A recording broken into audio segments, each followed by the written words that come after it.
হ্যাঁ, আমরা এখন গোসল করব। এই যে আমরা বাপ ছেলে, এই যে আমার সোনা পাখি, এই যে আদিল গোসল করতেছে।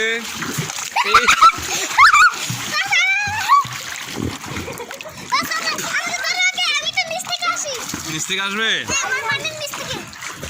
পানির নিচে যাওয়া যাবে না বাজান, পানির নিচে যাওয়া যাবে না। তুমি একটু মজা করো। পানির ঢেউ উঠছে অনেক।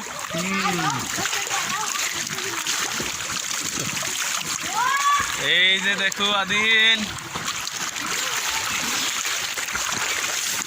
পানি খেও না, হ্যাঁ পানি এগুলো খেও না। আদিল খুব এনজয় করতেছি, অনেক এনজয় হচ্ছে। কোথায় যাব? ওখানে? আচ্ছা চলো দেখি। তুমি সাঁতার